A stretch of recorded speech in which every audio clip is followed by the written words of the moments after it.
नमस्कार दोस्तों, आज हम एक नया अध्याय शुरू करने जा रहे हैं और इस अध्याय का नाम है नियंत्रण एवं समन्वय। आज हम इसका पहला भाग करेंगे। तो चलिए देखते हैं कि इस पहले भाग में हम क्या क्या जानने वाले हैं। इस पहले भाग में हम पहले तो बात करेंगे नियंत्रण एवं समन्वय की, जहां पर हम ये जानेंगे कि आखिर नियंत्रण, कौन से नियंत्रण की बात हो रही है और आखिर किस समन्वय की हम बात करने वाले हैं। और उसके बाद हम जानेंगे कि पादपों में जो समन्वय होता है वो किस तरीके से होता है। तो चलिए शुरुआत करते हैं ये समझते हुए कि आखिर यहाँ पर हम कौन से नियंत्रण की बात कर रहे हैं। क्या जब हमें बहुत ज़्यादा तेज गुस्सा आने लग जाता है तो उसको नियंत्रण करना है, या फिर हम बहुत अच्छा सा जोक सुनते हैं तो हमें बहुत तेज हंसी आती है, उससे कंट्रोल करने की बात कर रहे हैं। आखिर हम यहाँ पे कौन से कंट्रोल की बात कर रहे हैं, किस नियंत्रण की? दरअसल हम यहाँ पर सारे नियंत्रण की बात कर रहे हैं जो भी हमारे शरीर से जुड़े हुए हैं। चलिए कुछ उदाहरण देख लेते हैं इसके। उदाहरण के लिए जैसे हम अपने दिल की बात करें तो वो हर मिनट में 72 बार धड़कता है। ऐसा नहीं होता कभी कि वो ज़्यादा धड़के या कम धड़के। उसी तरीके से जो हमारा दिमाग है वो हर समय कुछ ना कुछ सोचता रहता है, हमारी चलने में मदद करता है। हमारे बहुत सारे काम, जितने भी काम होते हैं वो कहीं ना कहीं दिमाग से जुड़े होते हैं और उसकी वजह से ही हो पाते हैं। उसके अलावा अगर हम सुनने की बात करें तो उसमें भी क्या होता है, हमारे कान के अंदर बहुत सारे के सारे ऐसे टिश्यूज़ होते हैं जो हमें सुनने में मदद करते हैं। ऐसे ही हम किसी चीज़ को देख पाते हैं। तो इन सब के ऊपर जो नियंत्रण है उसकी बात करने वाले हैं हम इस अध्याय में। तो चलिए देखते हैं कि आखिर समन्वय का क्या मतलब है। अब समन्वय जो होता है इसका इंग्लिश मतलब होता है कोऑर्डिनेशन, और ये वर्ड आपने हमेशा सुना होगा जब भी हम किसी गेम की बात करते हैं जहाँ पर कोई टीम होती है। तो वहाँ पे मान लीजिए अगर क्रिकेट की टीम है और टीम जीत जाती है तो हम क्या कहते हैं कि प्लेयर्स का कोऑर्डिनेशन बहुत अच्छा था। वहीं पे अगर टीम हार जाती है तो हम ये कह सकते हैं कि जो टीम थी उनका कोऑर्डिनेशन बहुत अच्छा नहीं था, इस वजह से वो अच्छा परफॉर्म नहीं कर पाए। तो यहाँ पे कोऑर्डिनेशन का क्या मतलब निकलता है? यहाँ पे मतलब निकलता है इसका कि जब एक बंदा कोई काम कर रहा है और कोई दूसरा बंदा उस पर काम कर रहा है तो वो दोनों मिल के किसी काम को अच्छे से कर सके। सब अपना अलग अलग काम करेंगे पर साथ में मिल के वो किसी एक बड़े गोल को अचीव करें, तो उसे कहा जाता है कोऑर्डिनेशन। तो अब हमारी लाइफ में कोऑर्डिनेशन किस तरीके से हो सकता है? आखिर ह्यूमन में कोऑर्डिनेशन की क्या ज़रूरत है? यहाँ पर देखा जाए तो हमारे लंग्स क्या करते हैं, वो सांस लेते हैं जिससे हमारे अंदर ऑक्सीजन आती है। वहीं पे जो हमारा डाइजेस्टिव सिस्टम है वो क्या करता है, वो फूड को डाइजेस्ट करता है। जो हमारा हार्ट है वो ब्लड को पंप करता है। ऐसे ही सारी की सारी चीज़ें कोई ना कोई काम कर रही होती हैं और अल्टीमेट उनका गोल क्या होता है? उनका गोल होता है हमें जीवित रखना, और इसी को कहा जाता है होम्योस्टैटिस, जहाँ पे जो शरीर के जितने भी ऑर्गन हैं वो मिल के हमारी लाइफ को पॉसिबल बनाते हैं। तो यहाँ पर हम इसी कोऑर्डिनेशन की बात करने वाले हैं। तो चलिए शुरुआत करते हैं ये जानते हुए कि हमारे शरीर में कितने तरह के कंट्रोल एंड कोऑर्डिनेशन होते हैं, यानी कि कितने तरह से नियंत्रण एंड समन्वय होता है। तो अगर हम इसकी बात करें तो ये 2 तरह के होते हैं। पहला तो होता है हार्मोनल, जहाँ पे केमिकल की मदद से ये चीज़ होती है, यानी कि हमारी बॉडी में जितने भी ऑर्गन हैं उनमें से कुछ ऑर्गन कुछ रसायन बनाते हैं जिससे हमारी बॉडी में कुछ कंट्रोल हो पाता है। वहीं पे दूसरा तरीका होता है जो कि होता है तंत्रिका तंत्र से। यहाँ पर हम विद्युत का इस्तेमाल करते हैं। जैसे कि हमारा जो दिमाग है, हमारा जो मस्तिष्क है, वो कैसे काम करता है? हमारे मस्तिष्क के पास कोई सी भी इंफॉर्मेशन जो होती है वो विद्युत तरंगों के रूप में जाती हैं, और उसके बाद दिमाग सोचता है कि इस पर क्या एक्शन लेना है, और जब वो ये सोच लेता है तो विद्युत तरंगों से ही वो रिप्लाई देता है कि किसी काम को किस तरीके से करना है। तो ये जो 2 तरीके हैं इससे हमारा कोऑर्डिनेशन होता है। परंतु अगर हम प्लांट की बात करें तो प्लांट में जैसा कि आप जानते हैं उनके पास दिमाग तो नहीं होता, ना ही उनके पास स्पाइनल कॉर्ड होता है, ना ही उनके पास नसें होती हैं। तो उनके अंदर सिर्फ हार्मोनल कोऑर्डिनेशन हो पाता है, क्योंकि उनके अंदर जो सेल होते हैं वो भी रसायन बना सकते हैं। तो चलिए अब समझते हैं इन्हीं कोऑर्डिनेशन को थोड़ा डिटेल में। यहाँ पर हार्मोनल एंड तंत्रिका तंत्र, यहाँ पर 2 तरह के कोऑर्डिनेशन है। तो सबसे पहले तो आप यही सोच रहे होंगे कि आखिर 2 तरह के कंट्रोल की ज़रूरत पड़ी ही क्यों? या तो हार्मोनल रख लेते हैं या फिर तंत्रिका तंत्र वाले, तो ये 2 अलग अलग क्यों हैं? तो चलिए समझते हैं ऐसा क्यों है। दरअसल तंत्रिका तंत्र की बात करें तो हार्मोनल कोऑर्डिनेशन तंत्रिका तंत्र से अपेक्षाकृत धीमी गति से काम करता है, वहीं पर जो तंत्रिका तंत्र है वो बहुत तेज़ गति से काम करता है। तो अब तो आप ये सोच रहे होंगे कि तंत्रिका तंत्र वाला कोऑर्डिनेशन अच्छा है क्योंकि वो बहुत तेज़ी से काम कर रहा है, परंतु ऐसा नहीं है। तंत्रिका तंत्र का एक डाउन साइड है, और वो क्या है, चलिए इसे समझते हैं। यहाँ पर आप देख सकते हैं कि ये एक नॉर्मल सा पेड़ है। मान लीजिए कि ये आम का पेड़ है, तो अगर आप दो आम के पेड़ लगाएं तो क्या दोनों एक जैसे दिखेंगे? नहीं, ऑब्वियसली किसी पेड़ में हो सकता है ज़्यादा पत्ते हों, ज़्यादा फल हो और दूसरे वाले में कम हो। परंतु मान लीजिए अगर हम अपनी बात करें और आपके हाथ में, एक हाथ में 5 उंगली हो और दूसरे में 10, तो क्या वो अच्छा लगेगा? ऑब्वियसली नहीं। अब मान लीजिए आपके हाथों में उंगली ना हो, आपके सिर से उंगली निकल रही हो, क्या आपको वो अच्छा लगेगा? ऑब्वियसली नहीं लगेगा। तो यहाँ पर जो तंत्रिका तंत्र वाला कोऑर्डिनेशन होता है उसमें ऐसी गड़बड़ हो सकती है। ऐसा क्यों? क्योंकि जो तंत्रिका तंत्र होता है वो हमारे हर एक कोशिका से नहीं जुड़ा हुआ होता। अब अगर हम चाहते हैं कि दोनों हाथ में सिर्फ 5 उंगलियां हों और जो उंगलियां हैं उनका भी आकार और साइज जो हो वो बराबर हो, तो ऐसा होने के लिए हमारे शरीर में जितने भी कोशिका हैं उन सबको बताना पड़ेगा कि उन्हें कितना ग्रो करना है, तभी वो बराबर में ग्रो कर पाएंगे। वरना राइट वाले हाथ को और लेफ्ट वाले हाथ को तो पता ही नहीं होगा कि उन्हें कितना ग्रो करना है। तो यहाँ पर तंत्रिका तंत्र हर एक कोशिका से नहीं जुड़ा हुआ, तो वो हर एक कोशिका को नहीं बता सकता।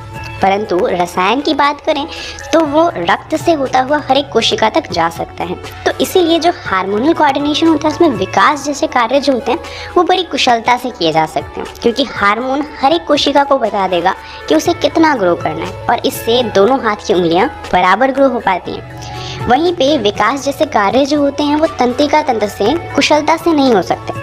तो तंत्रिका तंत्र से उन चीज़ों का कंट्रोल किया जाता है जिन्हें बहुत तेज़ी से कंट्रोल करने की ज़रूरत है। वहीं पर हार्मोनल कोऑर्डिनेशन से उन चीज़ों को कंट्रोल किया जाता है जहाँ पर जो ग्रोथ होनी है, जो वृद्धि होनी है वो आराम से हो तो चलेगा, परंतु बराबर होनी चाहिए और अच्छे से होनी चाहिए। तो होपफुली आपको ये समझ आ गया होगा। अब चलिए बात करते हैं कि जो पादप हैं उनमें समन्वय किस तरीके से होता है। यहाँ पर हम हार्मोनल कोऑर्डिनेशन की बात नहीं कर रहे हैं अभी हम पादपों में जिस समन्वय की बात कर रहे हैं वो किसी बाहर के फैक्टर की वजह से बात करेंगे। जैसे कि मान लीजिए आप कोने में क्लास में बैठे हैं और आपका फ्रेंड आके आपको बार बार परेशान कर रहा है, तो उससे क्या होगा, थोड़ी देर बाद आपको गुस्सा आ जाएगा। अब आपको गुस्सा किसकी वजह से आया? आपकी फ्रेंड की वजह से। तो आपका फ्रेंड एक एक्सटर्नल फैक्टर है जिसकी वजह से आपको गुस्सा आ रहा है। इसी तरीके से पादपों में भी ग्रोथ होती है कुछ जो एक्सटर्नल फैक्टर की वजह से होती है। चलिए समझते हैं ये कैसे होता है। पादपों में जो ये गति होती है 2 तरीके से हो सकती है। पहला तो है वृद्धि के कारण गति और दूसरा है जो वृद्धि से मुक्त गति है, यानी कि एक में प्लांट में ग्रोथ होगी और दूसरे में नहीं होगी। चलिए समझते हैं कैसे होता है ये। अब आप तो ये जानते हैं अगर आप एक प्लांट को किसी घर में रखें तो वो हमेशा क्या करता है, जहाँ पर खिड़की होती है उस तरफ मुड़ जाता है। ऐसा क्यों? क्योंकि खिड़की से उसे सूरज की रोशनी मिलती है। तो यहाँ पर जितने भी प्लांट होते हैं वो सूरज की रोशनी की तरफ मुड़ जाते हैं ताकि वो फोटोसिंथेसिस कर सके। तो यहाँ पर इसे कहा जाता है प्रकाशानुवर्तन।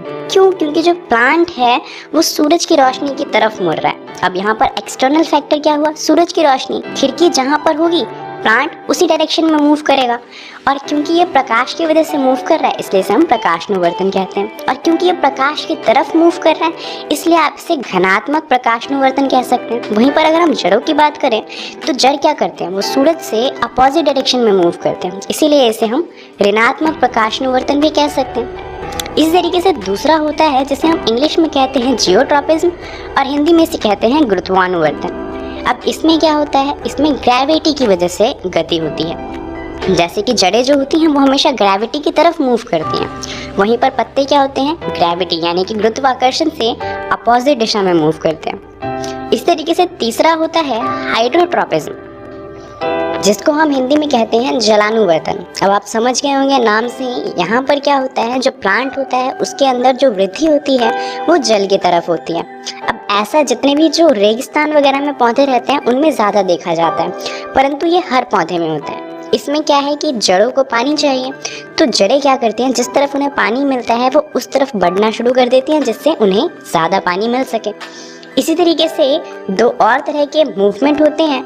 एक होता है रसायनोवर्तन, जहाँ पे रसायन की वजह से ये मूवमेंट होती है, और दूसरा होता है जो टच की वजह से होता है। जैसे कि क्लाइंबिंग ट्री जितने भी होते हैं जो दूसरे पेड़ों पर लिपट जाते हैं, तो उसमें क्या होता है, जब भी वो किसी पौधे को टच करते हैं तो उन्हें वो फील होता है कि उन्होंने किसी पेड़ को टच किया है और वो उससे लिपटना शुरू कर देते हैं, और उससे क्या होता है, लिपटते लिपटते वो बहुत ज़्यादा ऊंचे चढ़ जाते हैं और इससे उनकी ग्रोथ हो पाती है।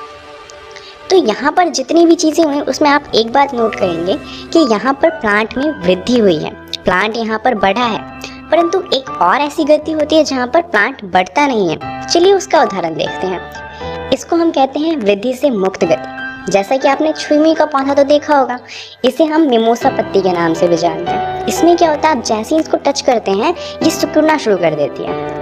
ऐसा क्यों होता है? क्योंकि ये जो पत्ते खुले होते हैं ये इस वजह से खुले होते हैं क्योंकि इनके अंदर पानी भरा हुआ होता है। अब जैसे ही आप इसको टच करते हैं वो जो पानी होता है वो निकल जाता है और इस वजह से पत्तियां मुड़ जाती हैं। थोड़ी देर बाद क्या होता है, पानी वापस से भर जाता है तो ये वापस से खुल जाती है। तो इसलिए आप जितनी बार इसे टच करेंगे ये मुड़ जाती है। परंतु यहाँ पर आप देखेंगे कि प्लांट में कोई ग्रोथ नहीं हुई, यानी कि यहाँ पर पत्ते बड़े नहीं हुए या उगना शुरू नहीं किया। यहाँ पर जैसे ही आपने इसे छुआ ये मुड़ गए और जैसे ही यहाँ पर हाथ हटा लेंगे तो थोड़ी देर बाद ये फिर से खुल जाएंगे। तो यहाँ पे कोई वृद्धि नहीं हुई है। तो ये दो तरीके हैं जिससे प्लांट में समन्वय होता है। उसके अलावा प्लांट में जो हार्मोन होता है उसकी वजह से भी समन्वय होता है। वो कैसे होगा वो हम आगे की वीडियो में देखेंगे। इस वीडियो के लिए इतना ही। चलिए देखते हैं इसमें हमने क्या क्या सीख लिया। सबसे पहले हमने जाना नियंत्रण और समन्वय क्या होता है उसके बारे में, और फिर हमने बात करी कि पादपों में समन्वय किस प्रकार से होता है। दूसरा भाग देखने वाले हैं जहाँ पर हम बात करेंगे जंतु तंत्रिका तंत्र के बारे में। अब जैसा कि हम जानते हैं जंतु में जो समन्वय होता है वो दो तरह से होता है। एक तो होता है हार्मोनल और दूसरा होता है तंत्रिका तंत्र की मदद से। तो हार्मोनल वाले को हम पढ़ेंगे बाद में प्लांट वाले के साथ। वहीं पे अभी शुरुआत करते हैं हम जंतु तंत्रिका तंत्र से कि आखिर यहाँ पर तंत्रिका तंत्र किस तरह से काम करता है। तो जंतुओं में जो ये नियंत्रण और समन्वय का काम होता है वो तंत्रिका तथा पेशी ऊतकों द्वारा किया जाता है। अब इससे पहले कि हम ये जाने कि तंत्रिका तंत्र में कौन कौन से ऑर्गन आते हैं और वो किस तरह से काम करते हैं, चलिए एक उदाहरण लेते हैं जहाँ पर हम ये देखेंगे कि आखिर जो ये तंत्रिका तंत्र है वो काम कैसे करता है। इसके लिए हम उदाहरण लेंगे गरम केतली का। अब कई बार क्या होता है कि जब हम खाना खाने जा रहे होते हैं या बना रहे होते हैं तो हम गलती से कभी ना कभी किसी गर्म चीज़ को टच कर लेते हैं। अब उस समय क्या होता है, क्या आप उसे टच करके उसके बाद सोचते हैं कि आपको वहाँ से हाथ हटाना है या नहीं हटाना? ऑब्वियसली नहीं। आप जैसे ही किसी गर्म चीज़ को टच करते हैं आप वैसे ही फट से वहाँ से हाथ हटा लेते हैं। ऐसा क्यों हो पाता है, चलिए इसे समझते हैं। दरअसल आपकी बुक में यह डायग्राम दिया होगा, इसे हम कहते हैं प्रतिवर्ती चाप। यहाँ पर होता क्या है कि कोई सा भी एक्शन जो अपने आप होता है उसे लिया जाता है। चलिए समझते हैं कि ये कैसे होता है। जैसे ही आप किसी गर्म चीज़ को टच करते हैं तो आपके हाथों में रिसेप्टर्स लगे होते हैं, यानी कि जो पता करते हैं कि आपने क्या टच किया है क्या नहीं किया। जैसे ही उन्हें पता चलता है कि आपने बहुत गर्म चीज़ को टच किया और आपका हाथ जल सकता है उससे, तो वो क्या करता है, इस इंफॉर्मेशन को पीछे भेज देता है। यहाँ पर जो संवेदी तंत्रिका कोशी होती है वो क्या करती है, इस इंफॉर्मेशन को यानी कि इस बात को कि आपने गर्म चीज़ को टच किया है इसे भेज देती है मेरुरज्जु के पास, जो कि हमारा स्पाइनल कॉर्ड होता है।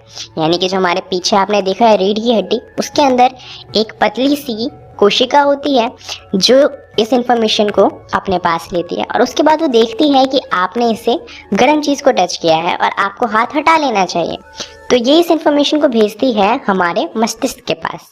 उसके बाद वो क्या करती है, ये इंफॉर्मेशन मसल्स को भेजती है, यानी कि जो हमारे भुजा में पेशियां हैं उनके पास ये इंफॉर्मेशन भेजती है कि हाथ ने किसी गर्म चीज़ को टच किया है और हाथ को हटाना है, तो अपने आप को सिकोड़ लो। और हाथ क्या करता है, हाथ की जो मसल होती है वो अपने आप ही सिकुड़ती है और आपका हाथ जल्दी से पीछे हट जाता है। तो इस तरीके से जो हमारा तंत्रिका तंत्र होता है कुछ काम कर पाता है। जहाँ पर आपने देखा कि क्या हुआ, जो इन्फॉर्मेशन थी वो इलेक्ट्रिक इम्पल्स यानी कि विद्युत की फॉर्म में हमारे मेरुरज्जु के पास जाती है। वो इस इन्फॉर्मेशन को दिमाग के पास पहुंचाता है और दिमाग फिर बताता है कि करना क्या है, और वो जो चीज़ बताता है उसे भेजा जाता है हमारे पेशियों के पास और फिर पेशियां वो काम कर देती हैं। तो अगर आपको ये समझ में आ गया हो तो चलिए अब देखते हैं कि हमारा जो तंत्रिका तंत्र है वो किन किन चीज़ों से मिलकर बना है और वो कैसे काम करता है। तो ये है हमारा पूरा का पूरा तंत्रिका तंत्र। यहाँ पर इसका सबसे प्रमुख भाग है हमारा मस्तिष्क, जहाँ पर सारे सोचने समझने वाले काम किए जाते हैं। उसके बाद सेकंड नंबर पे जो इम्पोर्टेंट है वो है हमारा मेरुरज्जु, जिसे हम स्पाइनल कॉर्ड या फिर बैकबोन के नाम से भी जानते हैं। दरअसल पीछे जो हड्डियाँ होती हैं वो मेरुरज्जु नहीं होता, उन हड्डियों के बीच से एक अंग जाता है जिसे मेरुरज्जु के नाम से जाना जाता है। तो ये तो दो मेजर पार्ट हो गए। इसके अलावा एक और चीज़ होती है वो होता है न्यूरॉन जाल। जो पूरा का पूरा काम होता है इसका, कहीं से कोई इन्फॉर्मेशन है उसे लेकर आना और किसी को इन्फॉर्मेशन देना है तो वो देकर आना। तो जिस तरीके से हमारे कोशिकाओं के पास रक्त पहुंचाने के लिए हमारे पास नसें होती हैं, वैसे ही ये जो इलेक्ट्रिक इम्पल्स से इन्फॉर्मेशन आती जाती है वो होता है न्यूरॉन के जाल की मदद से। अब ये जो हमारा तंत्रिका तंत्र है इसे हमने दो भागों में बांटा हुआ है। एक तो है हमारा केंद्रीय तंत्रिका तंत्र और एक है परिधीय तंत्रिका तंत्र। केंद्रीय तंत्रिका तंत्र जो होता है वो मेजर कामों को देखता है, जहाँ पर जितने भी इम्पोर्टेंट काम होते हैं वो सब ये कंट्रोल करता है। परिधीय तंत्रिका तंत्र एक अलग से तंत्रिका तंत्र है जो कि हमारे इधर उधर की चीज़ों को देखती है। तो चलिए समझते हैं यहाँ पर इन दोनों के अंदर ही कौन कौन से अंग हैं और वो किस तरह से काम करते हैं। अगर हम केंद्रीय तंत्रिका तंत्र की बात करें तो इसका सबसे मेजर पार्ट होता है हमारा मस्तिष्क। यहाँ पर ये शरीर के सभी भागों से सूचनाएं प्राप्त करता है तथा इसका समाकलन करता है। और वहीं पे दूसरा होता है हमारा मेरुरज्जु यानी कि स्पाइनल कॉर्ड। इसे हम एज अ मैनेजर बोल सकते हैं। ये क्या करता है, ये ब्रेन का मैनेजर होता है और ब्रेन के सारे काम करता है। जितनी भी जगह से इन्फॉर्मेशन लेनी है वो सारा का सारा काम होता है मेरुरज्जु का। उसके बाद वो इन्फॉर्मेशन देता है और उसके बाद देखता है क्या इन्फॉर्मेशन बहुत ज़्यादा इंपॉर्टेंट है। अगर छोटी मोटी इन्फॉर्मेशन होती है तो वो खुद ही सॉल्व कर देता है, परंतु अगर कोई बड़ी प्रॉब्लम होती है तो उसे भेज देता है दिमाग के पास और फिर दिमाग देखता है कि उस प्रॉब्लम को कैसे सॉल्व करना है। वो उसका सॉल्यूशन बताता है मेरुरज्जु को और उसके बाद मेरुरज्जु डिसाइड करता है कि उस सॉल्यूशन को आगे किसे फॉरवर्ड करना है। तो इस तरीके से जो ये हमारा मैनेजर है और जो ब्रेन है दोनों मिलकर काम करते हैं।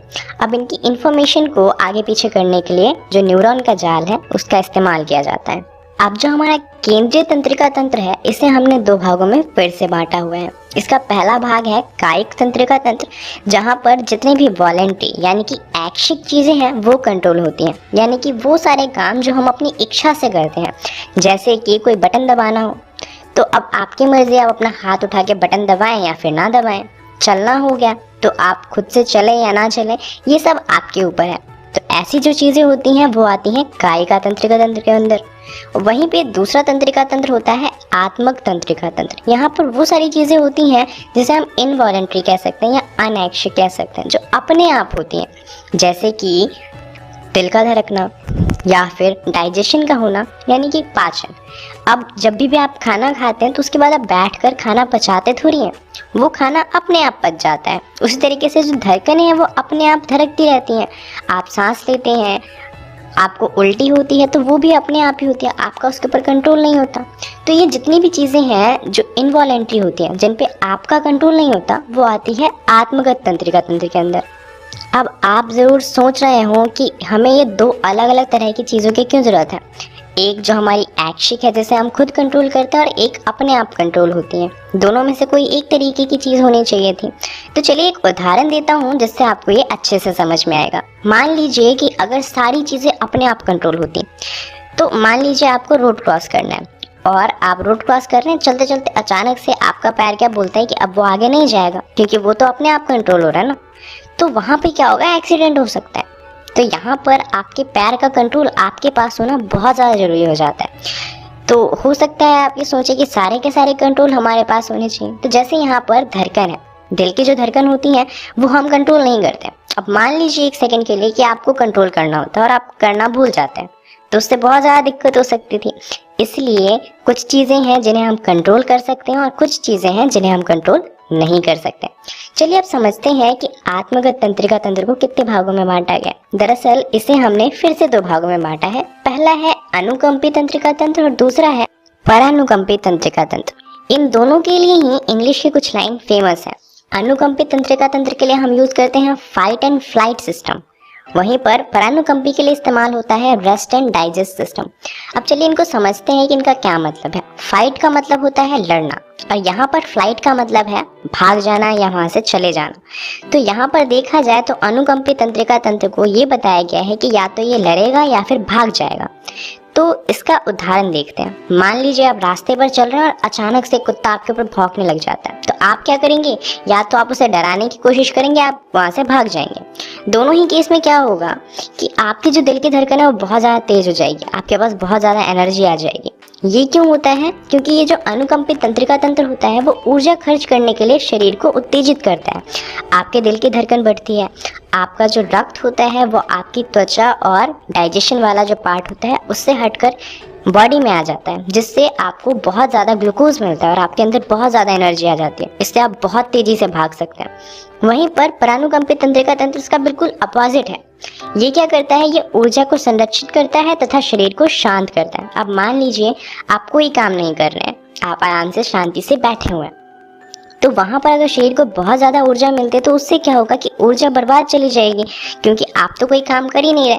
तो उस टाइम पे परानुकंपित तंत्रिका तंत्र आता है और वो क्या करता है, जो एक्स्ट्रा ऊर्जा होती है वो शरीर को देना बंद कर देता है। अगर आप कोई काम नहीं कर रहे हैं तो आपके पास ऊर्जा भी नहीं होगी, आपके पास उतनी ही ऊर्जा होगी जिससे आप आराम से बैठ सकें। तो ये दोनों तरीके होते हैं जिससे हमारी बॉडी में जो एनर्जी होती है उसको ऑप्टिमाइज किया जाता है। यानी कि जब एनर्जी चाहिए तब बहुत ज़्यादा एनर्जी भी दी जाती है, और जब नहीं चाहिए होती है तो एनर्जी को बचाया भी जाता है। चलिए आप समझते हैं हमारी केंद्रीय तंत्रिका तंत्र के सबसे इम्पॉर्टेंट पार्ट को, जो कि है हमारा मस्तिष्क। यहाँ पर मस्तिष्क को हम 3 भागों में बांटते हैं। पहला होता है हमारा अग्र मस्तिष्क। ये हमारा जो मस्तिष्क है उसका सबसे बड़ा भाग होता है, और इसका सबसे बड़ा भाग है प्रमस्तिष्क। इसमें क्या होता है, जितनी भी आपकी इंटेलिजेंस है, आप जो चीज़ सोचते हैं, आपकी जो मेमोरी है, ये सब यहाँ पर रखी होती है। वहीं पर आपके पास जो 5 सेंसेस हैं, जैसे कि आप कुछ देख सकते हैं, किसी चीज़ को सूंघ सकते हैं, ये सारी चीज़ें जो होती हैं ये भी यहीं पर स्टोर होती हैं। उसके बाद दूसरा आता है हमारा मध्य मस्तिष्क। यहाँ पर एक तो हमारे पास 2 ग्रंथियाँ होती हैं, एक हाइपोथैलेमस और दूसरा पीयूष ग्रंथि। और उसके अलावा ये जो होता है ये हमारी अनैच्छिक चीज़ों को कंट्रोल करता है, जैसे कि हमारी दिल के धड़कन वगैरह जो होती है जिसे हम कंट्रोल नहीं कर सकते, वो हमारा मध्य मस्तिष्क। और उसके बाद तीसरा है जो हमारा पीछे का मस्तिष्क है, पश्चिम मस्तिष्क। ये दोनों मिलकर कंट्रोल करते हैं। पश्चिम मस्तिष्क में पॉन्स होता है, मेडुला होता है और अनुमस्तिष्क होता है। अनुमस्तिष्क हमारा बैलेंस के लिए काम में आता है। इन सब के बारे में हम पढ़ेंगे अगली वीडियो में और डिटेल में। इस वीडियो के लिए इतना ही। चलिए जानते हैं इसमें हमने क्या जाना। इस वीडियो में हमने जाना जंतु तंत्रिका तंत्र के बारे में, जहां पर हमने इसका ओवरव्यू लिया कि जंतु तंत्रिका तंत्र में आखिर चीजें कैसे होती हैं। इसका तीसरा भाग करेंगे जहां पर हम जानने वाले हैं मस्तिष्क के बारे में। तो चलिए शुरुआत करते हैं मस्तिष्क को समझते हुए। लास्ट वीडियो में हमने बात करी थी जहां हमने जाना था कि मस्तिष्क को हम 3 भागों में बांटते हैं। सबसे पहला भाग होता है हमारा अग्रिम मस्तिष्क, जो हमारे आगे का मस्तिष्क होता है। ये हमारे मस्तिष्क का सबसे बड़ा भाग होता है। उसके बाद आता है मध्य मस्तिष्क और उसके बाद आता है हमारा पश्चिम मस्तिष्क। तो हमने ब्रेन को यानी कि हमारे मस्तिष्क को इन 3 भागों में बांटा हुआ है। अब ये किस तरीके से काम करती हैं, इससे पहले हम समझेंगे कि ये ब्रेन बना किस चीज़ों से होता है। तो आपने 9th क्लास में एक चीज़ पढ़ी होगी, न्यूरॉन। दरअसल जो हमारा मस्तिष्क होता है ये न्यूरॉन के जाल से बना हुआ होता है, और यहाँ पर जितने भी काम होते हैं वो न्यूरॉन की मदद से होते हैं। तो चलिए एक बार न्यूरॉन को फिर से समझ लेते हैं। ये है हमारा न्यूरॉन। ये डायग्राम तो आपको याद ही होगा, आप पिछली कक्षाओं में से पढ़ चुके हैं। यहाँ पर इसे हम कहते हैं केंद्रक, जहाँ पर हमारा न्यूक्लियस होता है। ये होता है हमारा द्रुमिका। उसके बाद यहाँ पर जो इसकी बॉडी होती है वो आती है, जिसे हम कहते हैं तंत्रिकाक्ष। और उसके बाद आता है तंत्रिकाक्ष का अंतिम सिरा, जहाँ पर ये खत्म हो जाता है। अब ये किस तरीके से मदद करता है ब्रेन को किसी चीज़ को बताने में? दरअसल ये क्या करता है, ये विद्युत की फॉर्म में किसी इन्फॉर्मेशन को ब्रेन तक पहुंचाता है। तो चलिए समझते हैं ऐसा कैसे होता है। सबसे पहले द्रुमिका क्या करती है, वो सेंस करती है, किसी चीज़ के बारे में पता करती है। जैसे मान लीजिए आपने किसी गर्म चीज़ को छुआ, तो जो द्रुमिका होगी वो पता कर लेगी कि आपने किसी गर्म चीज़ को छुआ है, और जैसे ही वो ऐसे पता करेगी तो वो एक विद्युत की पल्स जनरेट करेगी, यानी कि बनाएगी, जो उसके बाद वहाँ से तंत्रिकाक्ष के पास जाएगा और वहाँ से होते हुए अंतिम सिरे तक पहुँचेगा। अब अंतिम सिरे और दूसरे जो हमारा न्यूरॉन है उसके बीच में एक खाली जगह होती है जिसे कहते हैं सिनेप्स। अब अंतिम सिरा जो होता है वहाँ पर जैसे ही इलेक्ट्रिक पहुँचेगी तो उससे क्या होगा, जो सिनेप्स होगा वहाँ पर कुछ अभिक्रियाएं होंगी जिससे सिनेप्स के अंदर आयन बनेंगे। अब जैसा कि आप जानते हैं आयन की मदद से जो विद्युत होता है वो आगे जा सकता है, तो इस सिनेप्स में जो आयन बने हैं वो विद्युत को फिर अगली ध्रुविका के पास पहुंचा देंगे, और ऐसे ही अगली ध्रुविका से दूसरी ध्रुविका, और ऐसे ही जो पूरा का पूरा जाल बना हुआ है न्यूरॉन का, उस सब में जो वो विद्युत है वो पहुंच जाएगा, और उससे जो हमारा दिमाग है यानी कि मस्तिष्क है उस तक इन्फॉर्मेशन पहुंच जाएगी। तो इस तरीके से जो हमारा न्यूरॉन होता है वो काम करता है। अब मस्तिष्क को समझना है, परंतु उससे पहले एक बार उसके प्रोटेक्शन की बात कर लेते हैं। दरअसल हमारा जो मस्तिष्क है वो बहुत ही कमज़ोर अंग है, तो उसे बहुत ज़्यादा प्रोटेक्शन की ज़रूरत होती है। चलिए समझते हैं कि ये किस तरीके से होता है। दरअसल जो हमारा मस्तिष्क है उसके आसपास हड्डियों का एक बॉक्स बना हुआ होता है, जिसे हम स्कल के नाम से या खोपड़ी के नाम से जानते हैं। ये क्या करता है, हमारा जो ब्रेन यानी कि मस्तिष्क है इसे बाहर की किसी चीज़ से चोट लगने से बचाता है। ऐसे ही जो हमारा मेरुरज्जु है वो भी बहुत कमज़ोर होता है, तो उसके आसपास कोशिका कंडक होता है, जिसे आप स्पाइनल कॉर्ड या वर्टिब्रल कॉलम के नाम से भी जानते हैं। तो वर्टिब्रल कॉलम हड्डियों का एक गुच्छा होता है, वहीं पर जो स्पाइनल कॉर्ड है वो मेरुरज्जु होता है।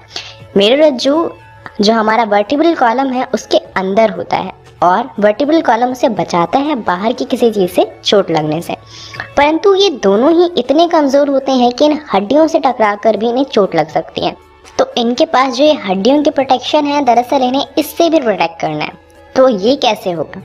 दरअसल जो ब्रेन होता है और जो हमारा स्कल होता है यानी कि जो हमारी खोपड़ी होती है, उनके बीच में एक 3 लेयर वाली मेनिंगस की परत होती है। मेनिंगस एक उत्तक होता है जो ब्रेन को चोट लगने से बचाता है। यहाँ पर जो मेनिंगस होता है और जो ब्रेन होता है उसके बीच में एक द्रव भरा हुआ होता है, जिसे हम CSF के नाम से जानते हैं, सेरिब्रो स्पाइनल फ्लूइड। सेरिब्रो का यहाँ पर मतलब है हमारा सेरिब्रम, जो कि हमारे ब्रेन को दर्शाता है। वहीं पर स्पाइनल का मतलब है यहाँ पर स्पाइनल कॉर्ड, जो कि हमारे मेरुरज्जु को दर्शाता है, और F से फ्लूइड यानी कि द्रव। तो यहाँ पर क्या होता है, बाहर एक स्किन है जिसके अंदर द्रव भरा हुआ है और उसके अंदर ब्रेन है। तो ये एज अ शॉक एब्जॉर्बर काम करता है और इससे ब्रेन को कोई चोट वगैरह नहीं लगती है। तो इस तरीके से हमारा मस्तिष्क प्रोटेक्टेड रहता है। चलिए अब समझते हैं कि हमारा मस्तिष्क काम कैसे करता है। मस्तिष्क को जैसा कि हम जानते हैं हमने 3 भागों में बांटा है।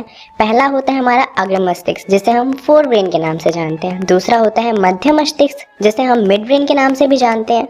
और तीसरा होता है हाइंड ब्रेन यानी कि पश्चिम मस्तिष्क, जो कि हमारा मस्तिष्क पीछे की तरफ होता है।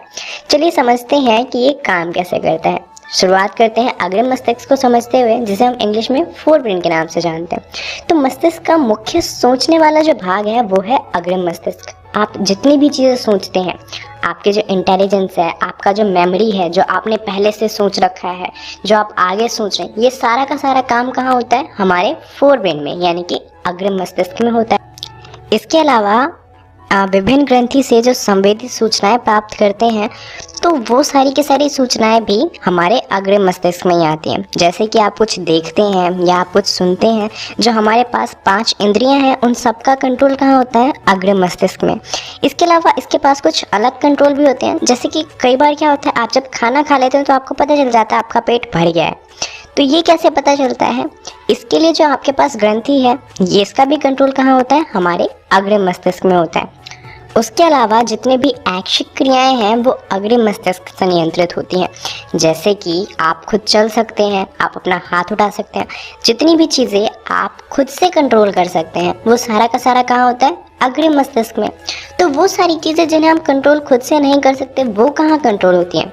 जैसे कि जो हमारी पुतली का साइज़ होता है वो अपने आप बढ़ता या छोटा होता रहता है, हमारी दिल की धड़कनें अपने आप होती हैं। तो ये सारी चीज़ें कौन कंट्रोल करता है, इन्हें कंट्रोल करता है हमारा मध्य मस्तिष्क और हमारा पश्चिम मस्तिष्क। तो चलिए समझते हैं इसको। दरअसल जो हमारा मध्य मस्तिष्क तथा पश्चिम मस्तिष्क होता है, यहाँ पर सभी अनैच्छिक क्रियाएं जैसे कि रक्तदाब, लार आना तथा वमन पश्चिम मस्तिष्क स्थित मेडुला द्वारा नियंत्रित होता है। उसके अलावा चलना, साइकिल चलाना, एक पेंसिल को उठाना, ये पश्चिम मस्तिष्क में स्थित एक भाग है अनुमस्तिष्क, उसके द्वारा ये संभव है, जो शरीर की संस्थिति तथा संतुलन के लिए उत्तरदायी होता है। तो यहाँ पर आप पीछे देख सकते हैं सेरिबेलम जहाँ लिखा हुआ है, दरअसल सेरिबेलम जो है उसे ही अनुमस्तिष्क के नाम से जाना जाता है। ये हमारी बॉडी में बैलेंस प्रोवाइड करता है। जैसे कि आप अगर खड़े होते हैं तो उसके लिए आपको बैलेंस चाहिए, वो आपको मिलता है अनुमस्तिष्क की मदद से। यहाँ पर जो आप सेरिबेलम देख रहे हैं, इसे ही अनुमस्तिष्क के नाम से जाना जाता है और ये हमारे बैलेंस को कंट्रोल करता है। और इसीलिए कहा जाता है जब भी आप किसी बच्चे की केयर करें तो उसके सिर के पीछे का जो भाग है वहाँ पर चोट नहीं लगनी चाहिए, क्योंकि अनुमस्तिष्क हमारे शरीर के बैलेंस के लिए उत्तरदायी होता है और अगर उसे थोड़ा सा भी डैमेज होगा तो हमारा बैलेंस खराब हो सकता है। ऐसा भी हो सकता है कि बच्चा वापस से खड़ा ही ना हो पाए। तो इसलिए जो हमारा अनुमस्तिष्क होता है उसकी केयर करनी चाहिए। तो इस वीडियो के लिए इतना ही। इस वीडियो में हमने जाना हमारे मस्तिष्क के बारे में। अगली वीडियो में हम बात करने वाले हैं हार्मोनल समन्वय की, जहां पर हम ये जानेंगे कि हार्मोन की मदद से समन्वय किस प्रकार हो सकता है। इस वीडियो के लिए इतना ही। धन्यवाद।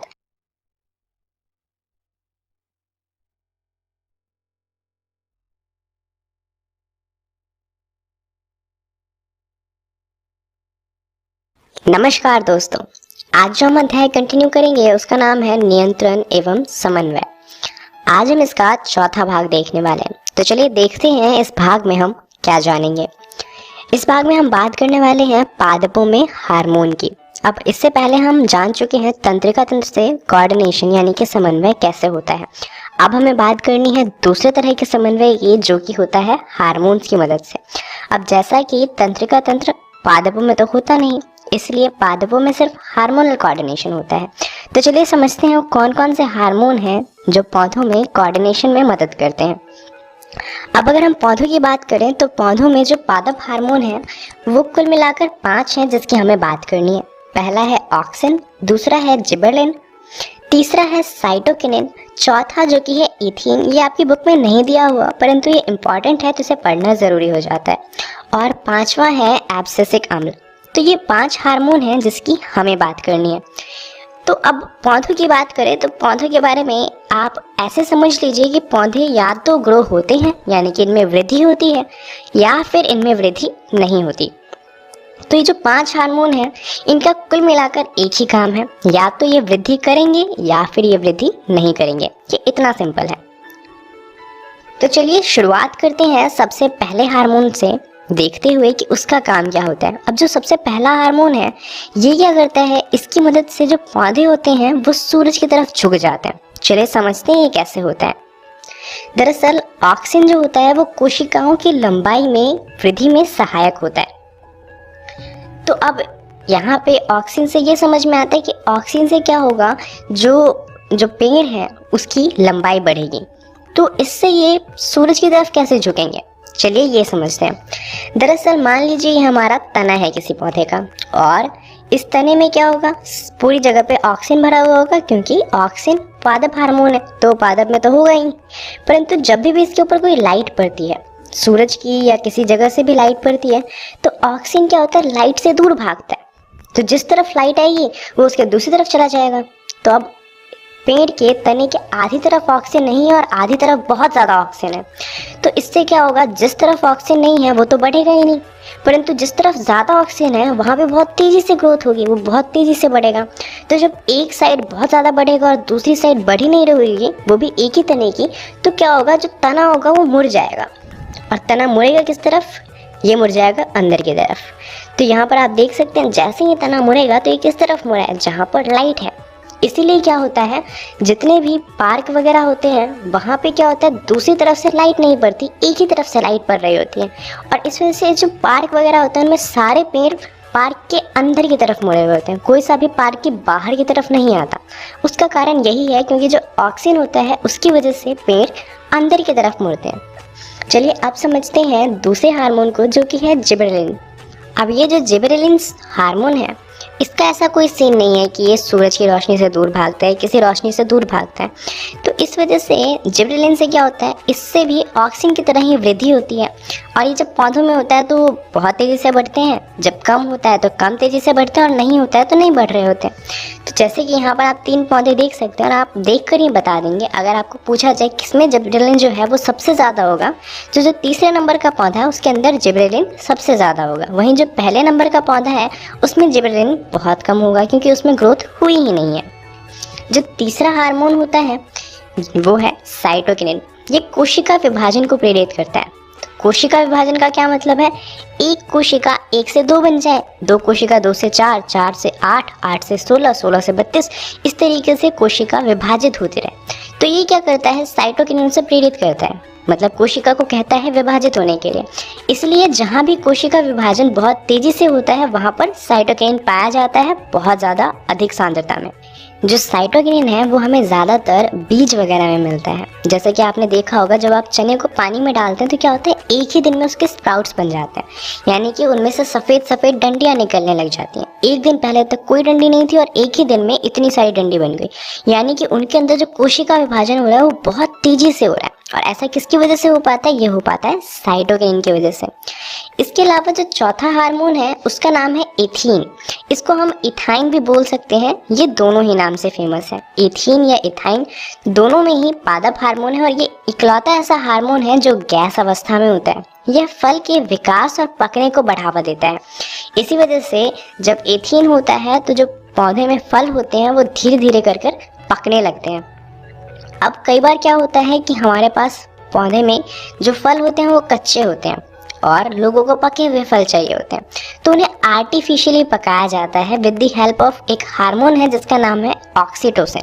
तो ऑक्सीटोसिन जो होता है वो हमारे शरीर के लिए हानिकारक होता है, क्योंकि वो जैसे जो फल होते हैं उनको पका रहा होता है वैसे ही हमारी बॉडी को भी नुकसान पहुंचाता है। तो हमें सिर्फ वो पौधे के फल खाने चाहिए जो एथीन की वजह से पके हैं, ना कि ऑक्सीटोसिन।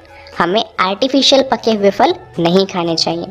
तो यहाँ पर आपको ये याद रखना है कि इसे हम एथीन और इथाइन दोनों नाम से जानते हैं और ये इकलौता ऐसा हार्मोन है जो गैस अवस्था में होता है पौधों में।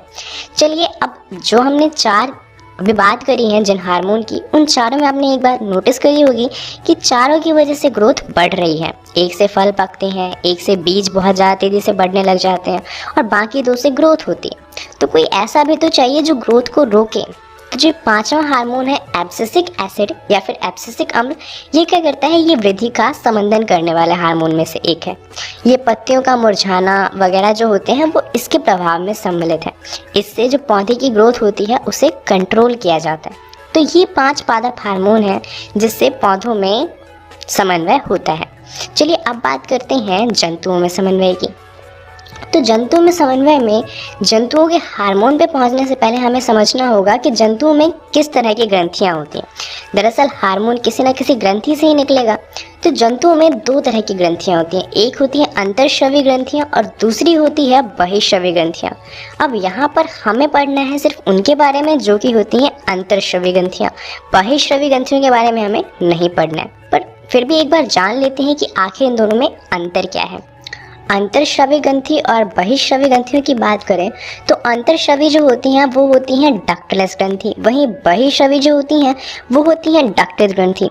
तो डक्टलेस को आप ऐसा समझ लीजिए कि उनके पास अपना कोई जगह नहीं है, वहीं पे डक्टेड ग्रंथि को ऐसे समझ लीजिए कि उनके पास अपनी एक जगह है।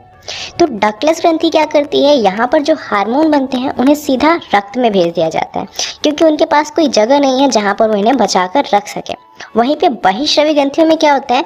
उनके पास एक जगह होती है, एक डक्ट होता है जहाँ पर वो अपने हार्मोन को इकट्ठा करके रख सकते हैं। जैसे लिवर में गॉल ब्लैडर होता है जहाँ पर लिवर अपना जो हार्मोन होता है उसे संभाल कर रखता है।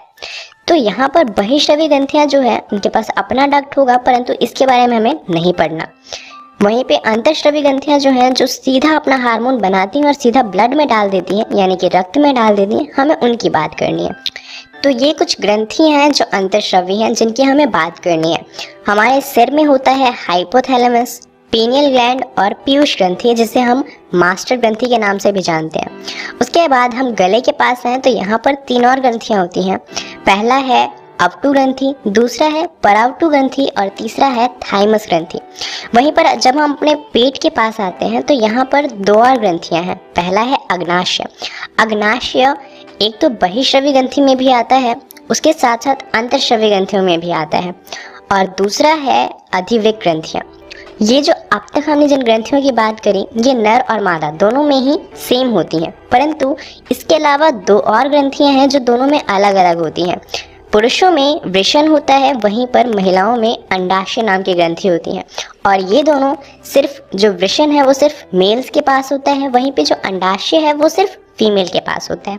अब इन हार्मोन का क्या काम है, ये कैसे काम करते हैं, इन सब के बारे में हम बात करेंगे अगले वीडियो में। इस वीडियो के लिए इतना ही। तो चलिए जान लेते हैं इस वीडियो में हमने क्या सीखा। इसमें हमने जाना पादपों में हार्मोनल समन्वय कैसे होता है उसके बारे में, और फिर हमने थोड़ी सी बात करी जंतु का 5वां और आखिरी भाग करेंगे। तो चलिए जानते हैं कि इस भाग में हम क्या जानने वाले हैं। इस भाग में हम बात करेंगे जंतुओं में हार्मोन की, जहां पर हम ये जानेंगे कि जंतुओं में किस तरह से हार्मोन की मदद से समन्वय होता है।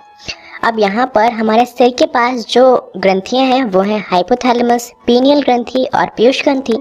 गले के पास 3 ग्रंथियां होती हैं जो हैं अवटु, परावटु और थाइमस। उसके अलावा पेट में 2 ग्रंथियां होती हैं, अग्नाशय और अधिवृक्क। ये सारी ग्रंथियां मेल्स और फीमेल्स दोनों में सेम होती हैं। और इसके अलावा एक जेंडर स्पेसिफिक ग्रंथि होती है जो मेल में होती है वृषण और फीमेल्स में होती है अंडाशय। यहाँ तक हम लास्ट वीडियो में बात कर चुके थे। आज हमें जानना है इन सारे के सारे जो ग्रंथियां हैं उनके और उनसे निकलने वाले जो हार्मोन हैं उनके काम के बारे में। शुरुआत करते हैं हमारी पहली ग्रंथि के साथ, जो कि है पीयूष ग्रंथि। पीयूष ग्रंथि जो होता है वो हमारे मध्य मस्तिष्क में होता है। इसके जस्ट ऊपर हमारा हाइपोथैलेमस नाम का ग्रंथि होता है। जो पीयूष ग्रंथि होता है वो हमारे शरीर में सबसे छोटी ग्रंथि है। इसे हम मास्टर ग्रंथि के नाम से भी जानते हैं। पीयूष ग्रंथि से स्रावित होने वाले हार्मोन में एक वृद्धि हार्मोन है, और इसके अलावा ये जितने भी हार्मोन बनाता है उन सब का काम होता है बाकी के हार्मोन को देखना कि वो अपना काम कैसे कर रहे हैं, कितना करना है उन्हें काम और कितना नहीं करना, और इसीलिए हम इसे मास्टर ग्रंथि के नाम से जानते हैं। अब इसके बारे में अच्छे से याद रखने के लिए आप इस फोटो को याद रख सकते हैं। अब आप सोच रहे होंगे कि पीयूष ग्रंथि का और सचिन तेंदुलकर का क्या काम है। दरअसल सचिन तेंदुलकर को हम लिटिल मास्टर के नाम से जानते हैं। ऐसा क्यों? क्योंकि उनकी हाइट कम थी, इस वजह से उन्हें लिटिल कहा जाता था। और क्योंकि वो बहुत अच्छा खेलते थे और बहुत अच्छे कैप्टन थे, उन्हें सब कुछ मैनेज करना आता था, इसलिए हम उन्हें मास्टर के नाम से जानते थे। और इसी वजह से वो बहुत फेमस हुए थे लिटिल मास्टर के नाम से। इसी तरीके से अगर हम पीयूष ग्रंथि की बात करें तो हमारे शरीर का सबसे छोटा ग्रंथि होता है, और उसके बाद भी हमारे शरीर में जितनी भी ग्रंथि होती हैं उनको कितना काम करना है, कितना नहीं करना, इन सब को मैनेज करता है। इसीलिए हम इसे मास्टर ग्रंथि के नाम से याद रखते हैं। तो मास्टर ग्रंथि के नाते ये सबको मैनेज करता है, परंतु इसका खुद का काम भी है वृद्धि हार्मोन बनाने का। तो वृद्धि हार्मोन से क्या होता है, हाइट बढ़ती है किसी की भी। अब कई बार क्या होता है कि पीयूष ग्रंथि में किसी खराबी की वजह से हो सकता है कि वो बहुत ज़्यादा वृद्धि हार्मोन बनाना शुरू कर दे, तो उससे क्या होता है जो इंसान है उसकी हाइट बहुत ज़्यादा लंबी हो जाती है। अब ऐसा नहीं है कि वो 6 फुट का, 7 फुट का हो गया या 8 फुट का हो गया, बहुत ही ज़्यादा लंबी हो जाएगी, ऐसे कि 9 फुट, 10 फुट, जो बहुत ही अजीब लगेगा, इतना लंबा हो जाएगा। वहीं पे अगर ये हार्मोन रिलीज नहीं होता किसी कारण से तो क्या होगा कि जो व्यक्ति है वो बहुत छोटा रह जाएगा। ऐसा नहीं कि वो 5 फुट का है या 4.5 फुट का है, बहुत ही छोटा, जैसे 3 फुट का, 3.5 फुट का, इतनी छोटी हाइट का हो जाएगा, जैसे हम बौनेपन के नाम से जानते हैं। तो ये दोनों ही परेशानियां हैं वो तब होती हैं जब पीयूष ग्रंथि अच्छे से काम नहीं करता है। इसके बाद अगली ग्रंथि है अवटु ग्रंथि। अवटु ग्रंथि कहाँ पे होता है? ये हमारे गले के पास होता है, और ये जो हार्मोन बनाता है उसका नाम है थायरॉक्सिन। थायरॉक्सिन का काम क्या होता है? ये कार्बोहाइड्रेट, प्रोटीन तथा वसा के उपापचय का हमारे शरीर में नियंत्रण करता है कि हमें कितना कार्बोहाइड्रेट चाहिए, कितना प्रोटीन चाहिए, कितना वसा चाहिए, ये उसको मैनेज करता है। अब थायरॉक्सिन बनने के लिए ज़रूरी होती है आयोडीन। अगर आपके शरीर में आयोडीन की कमी है तो अवटु ग्रंथि क्या करता है, वो थायरॉक्सिन नहीं बना पाता, क्योंकि आयोडीन की ज़रूरत होती है थायरॉक्सिन को बनाने के लिए। तो अगर आयोडीन की कमी है तो थायरॉक्सिन नहीं बनेगा। अब थायरॉक्सिन नहीं बनेगा तो उससे क्या होता है, उससे एक बीमारी होती है गॉइटर, यानी कि घेंघा रोग, जिसमें क्या होता है जो हमारा अवटु ग्रंथि है वो फूल जाता है और उससे हमारा गला फूला हुआ लगता है। तो थायरॉक्सिन अगर नहीं बनेगा तो उससे ये परेशानी हो सकती है। ऐसा नहीं है कि इस परेशानी का इलाज नहीं है, परंतु अगर परेशानी को अवॉइड किया जा सकता है तो अवॉइड करना चाहिए ज़रूर। तो इसीलिए कहा जाता है कि हमें इनफ अमाउंट में आयोडीन ले लेना चाहिए। अब थायरॉक्सिन जो है उसका एक और काम है, ये बच्चों में मानसिक डेवलपमेंट में काम आता है। तो अगर थायरॉक्सिन नहीं बन रहा है तो उससे क्या होता है कि बच्चे कई बार मंद बुद्धि रह सकते हैं। तो यहाँ पर आयोडीन लेना बहुत ज़्यादा ज़रूरी हो जाता है। अब जितने भी लोग सी के पास रहते हैं, यानी कि समुद्र के पास रहते हैं और सी फूड खाते हैं, जैसे कि मछलियाँ वगैरह, तो उनमें ये परेशानी होने की बहुत कम चांसेस होते हैं, क्योंकि वहाँ पर जो सी है उसके अंदर आयोडीन होता है, तो सी फूड में भी आयोडीन आ जाता है। वहीं पे जो लोग बहुत ऊंचे ऊंचे पहाड़ पे रहते हैं जहाँ उन्हें आयोडीन नहीं मिल पाता, तो वहाँ पे ये परेशानी बहुत ज़्यादा होती है। इसीलिए कई बार सरकार ऐसे इलाकों में आयोडीन के इंजेक्शन भी पहुँचाती है। चलिए अब बात करते हैं अगली ग्रंथि की। तो अगली ग्रंथि है अग्नाशय। अग्नाशय के बारे में आपने पाचन क्रियाएं में पढ़ा होगा, परंतु यहाँ पर हमें इसके दूसरे काम को पढ़ना है। यहाँ पर अग्नाशय क्या करता है, यहाँ पे वो इंसुलिन बनाता है और दूसरा हार्मोन है ग्लूकागोन, इसे बनाता है। ये दोनों मिलके क्या काम करते हैं, ये हमारे शरीर में जो शर्करा यानी कि शक्कर है उसकी मात्रा को नियंत्रित करते हैं। तो कई बार क्या होता है, लोगों में इंसुलिन नहीं बनता, इंसुलिन कम मात्रा में बनता है, तो उससे क्या होता है कि हमारे शरीर में जो शक्कर की मात्रा है वो बहुत ज़्यादा बढ़ जाती है, जिससे एक परेशानी होती है जिसका नाम है डायबिटीज़। यहाँ पर इंसुलिन का काम क्या होता है, ये हमारी बॉडी में शक्कर की मात्रा को कम करता है, और ग्लूकागॉन का काम होता है शक्कर की मात्रा को बढ़ाना। तो जब भी हमारे शरीर में शक्कर की मात्रा कम होती है तो हमारा अग्नाशय ग्लूकागॉन रिलीज करता है, और अगर शक्कर की मात्रा बहुत ज़्यादा हो जाती है तो इंसुलिन बनाना शुरू कर देता है, जिससे शक्कर की मात्रा वापस कम हो जाती है। तो अगर अग्नाशय इंसुलिन नहीं बनाता है तो क्या होगा कि हमारे रक्त में शक्कर की मात्रा बहुत ज़्यादा बढ़ जाएगी, और इसी परेशानी को डायबिटीज़ के नाम से जाना जाता है, जिसकी वजह से बहुत ज़्यादा इश्यू होते हैं और लोग लाइफ टाइम दवाई खाते रह जाते हैं। चलिए अब बात करते हैं अगले हार्मोन की और अगली ग्रंथि की, जो है अधिवृक्क ग्रंथि। अब ये जो ग्रंथि है ये हमारे किडनी के जस्ट ऊपर होती है और इसमें एड्रेनलिन रिलीज होता है। इसे हम इमरजेंसी हार्मोन के नाम से भी जानते हैं। अब ऐसा क्यों, ये फ्रेज आपने पहले भी पढ़ा होगा, फाइट और फ्लाइट, यानी कि लड़ो या भाग जाओ। तो दरअसल एड्रेनलिन जो है वो क्या करता है, ऐसी सिचुएशन जैसे मान लीजिए आपके पीछे एक कुत्ता पड़ गया, तो उसमें क्या करता है, एड्रेनलिन रिलीज होना शुरू हो जाता है। एड्रेनलिन के रिलीज होने से क्या होता है, हमारे शरीर में ग्लूकोज की मात्रा बढ़ जाती है, हमारी दिल की धड़कनें तेज हो जाती हैं, हमारा जो डाइजेशन और हमारा स्किन है उससे हमारा जो रक्त है वो वापस लाकर हमारे शरीर को दिया जाता है, जिससे कि क्या होता है, अचानक से हमारे शरीर में बहुत ज़्यादा एनर्जी बन जाती है, जिससे हम बहुत तेज़ी से भाग पाते हैं या हमारे अंदर बहुत ज़्यादा ताकत आ जाती है। तो ऐसा सिर्फ तब नहीं होता जब आपके पीछे कुत्ता भाग रहा हो, जब आप बहुत ज़्यादा खुश होते हैं या बहुत ज़्यादा दुखी होते हैं या आपका एक्सीडेंट हो जाता है, उस टाइम पे भी एड्रेनलिन रिलीज होता है।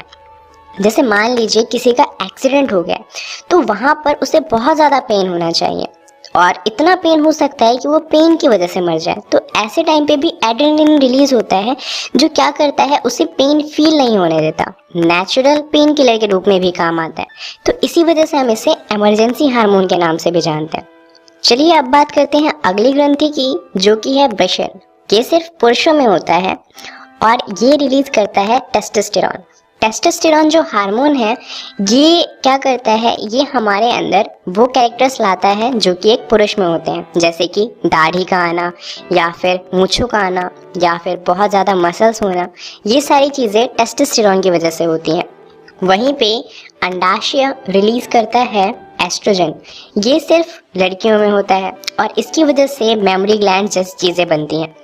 चलिए अब बात करते हैं अगली ग्रंथि की, जो कि है पीनियल ग्लैंड। अब इसके बाद जितनी भी ग्रंथियां हम पढ़ेंगे इससे आपके बुक में ज़्यादा अच्छे से नहीं बताया गया है, क्योंकि ये उतने ज़्यादा इम्पॉर्टेंट नहीं है 10th क्लास के हिसाब से देखें तो यहाँ पर पीनियल ग्लैंड जो होता है ये भी हमारे सिर के पास होता है, और इसका काम क्या होता है, ये हमारे नींद के पैटर्न को नियंत्रित करता है। जैसे कि अगर आप सोते हैं तो ऐसा तो नहीं होता ना कि आप 2-3 दिन तक सोते ही रह जाते हैं, या ऐसा भी नहीं होता कि आप 2-3 दिन से जगे ही हुए रहते हैं। तो यहाँ पर पीनियल ग्रंथि जो होता है वो कंट्रोल करता है कि आपको कितनी देर सोना है, कब सोना है या नहीं सोना है। इन सारी चीज़ों को पीनियल ग्लैंड कंट्रोल करता है। अगली ग्रंथि है हमारी हाइपोथैलेमस। ये हमारे पिट्यूटरी ग्लैंड के जस्ट ऊपर होती है और इसका काम होता है शरीर के तापमान को नियंत्रित करना, हृदय की गति को नियंत्रित करना, रक्तचाप को नियंत्रित करना, और ऐसे जितने भी इनवॉलेंट्री काम होते हैं उनको हाइपोथैलेमस कंट्रोल करता है। अगली ग्रंथि है परावटु ग्रंथि। यहाँ पर परावटु ग्रंथि जो होती है वो जो हमारी थायराइड ग्रंथि है उसके जस्ट नीचे होती है। यह शरीर में कैल्शियम के स्तर को नियंत्रित करती है। जब कैल्शियम बहुत ज़्यादा होता है तो उसे कम कर देती है, और जब कम होता है तो उसे बढ़ाने की कोशिश करती है। अगली ग्रंथि है थाइमस ग्रंथि। ये हमारे गले में ही होती है, गले के नीचे पार्ट में, और थाइमस का काम होता है WBC के उत्पादन को नियंत्रित करना। यानी कि जो WBC है जो हमारे शरीर में रोग से लड़ने के हमारे काम आते हैं वो थाइमस ग्रंथि से बनते हैं। थाइमस ग्रंथि बताता है कितने WBC बनाने हैं और कब बनाने हैं और बनाने हैं या नहीं बनाने हैं। तो ये सारा काम होता है थाइमस का। तो ये सारे वो ग्रंथियां हैं जो जंतुओं में हार्मोन बनाती है और उससे समन्वय करती है। तो इस वीडियो के लिए इतना ही। यहाँ पर हमने जाना जंतुओं में हार्मोन के बारे में।